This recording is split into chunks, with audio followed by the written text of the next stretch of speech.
लेखक James Allen as a man thinketh के अध्याय 6 में विजन्स एंड आइडियल्स की बात करते हैं। हमारे सपने क्या हैं और हमारा आदर्श क्या है, इसकी बात करते हैं। लेखक यह कहते हैं कि जो व्यक्ति अपने दिल में बड़ा सपना रखता है वह एक न एक दिन उसे हासिल कर लेगा।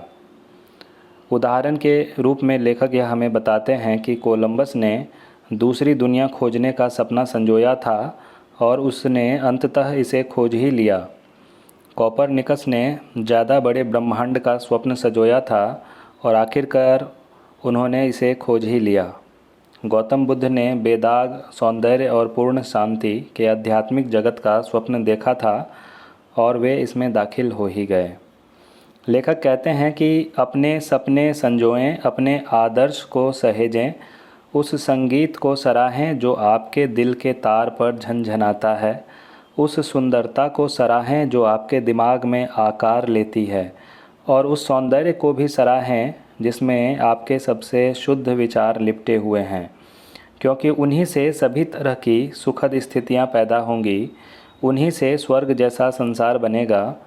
उनके प्रति सच्चे बने, क्योंकि उन्हीं की बदौलत आपका मनचाहा संसार आखिरकार साकार होगा। लेखक कहते हैं कि इच्छा करने का मतलब है हासिल करना, आकांक्षा करने का मतलब है पाना। बाइबिल का यह नियम याद रखिए कि मांगिए और पाइए। सपना देखने का मतलब है कि आप मांग रहे हैं। बार बार सपना देखने का मतलब है कि आप शिद्दत से मांग रहे हैं। लगातार सपना देखने का मतलब है कि आप उस चीज़ को 100% शिद्दत से मांग रहे हैं और आप खुद को उस पर केंद्रित कर चुके हैं।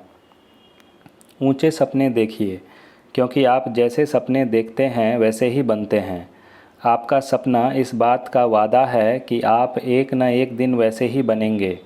आपके मन में संजोया गया सपना एक भविष्यवाणी है जिसे आप एक दिन पूरी करेंगे।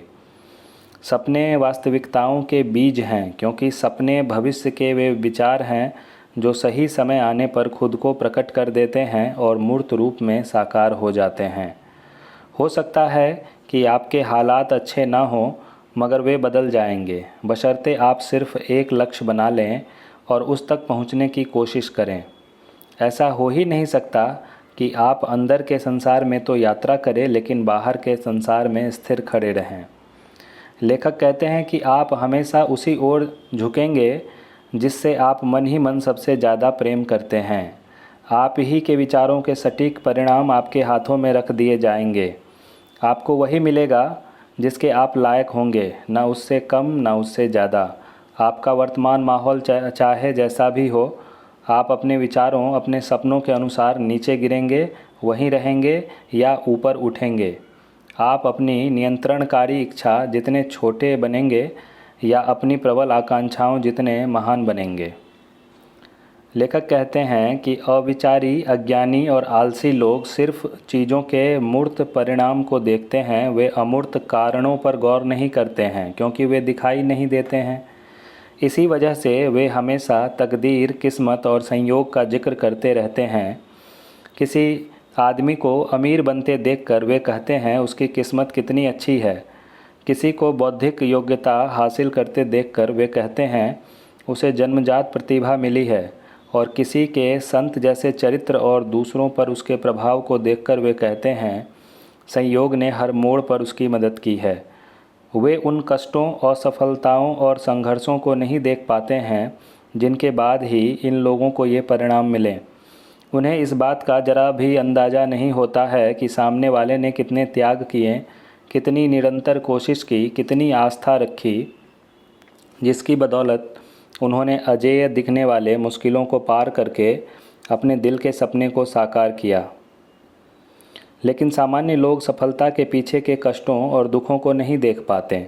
उन्हें तो सिर्फ रोशनी और खुशी ही नज़र आती है और वे इसे किस्मत का नाम दे देते हैं।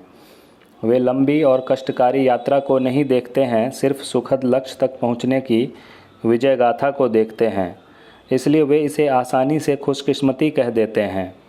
ऐसे लोग प्रक्रिया को नहीं समझते बल्कि सिर्फ परिणाम को देखते हैं, इसलिए वे इसे संयोग का नाम दे देते हैं।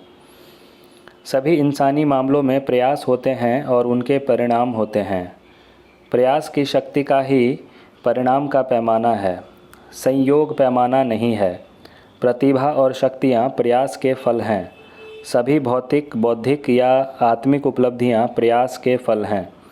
उपलब्धि का मतलब है वह विचार जो पूर्णता तक पहुँचा, वह लक्ष्य जो हासिल हुआ और वह सपना जो साकार हुआ। लेखक कहते हैं कि जिस सपने को आप अपने दिमाग में महिमा मंडित करते हैं, जिस विचार को आप अपने दिल के सिंहासन पर बिठाते हैं, आप अपने जीवन को उसी के अनुरूप बनाते हैं। इसीलिए अगर आप इस संसार में सफल होना चाहते हैं तो अपने विचारों पर सबसे पहले और सबसे बढ़कर ध्यान दें, क्योंकि जैसे आपके विचार होंगे वैसा ही आपका जीवन होगा। सफलता के विचार सोचेंगे तो सफल होंगे, असफलता के विचार सोचेंगे तो असफल होंगे। मुद्दे की बात यह है कि अगर सोचने का विकल्प चुनना हमारे हाथ में है तो फिर सफलता के विचार ही हम क्यों न सोचें। इसी में समझदारी है और इसी में फ़ायदा है। इस प्रकार इस अध्याय में लेखक हमें अपने विजन्स और आइडियल्स के बारे में बताते हैं। आपको यह वीडियो कैसा लगा? अगर वीडियो आपको अच्छा लगा हो तो वीडियो को लाइक कीजिए, शेयर कीजिए, चैनल को सब्सक्राइब कीजिए। मिलते हैं अगले वीडियो में, तब तक के लिए आपका दिन शुभ हो।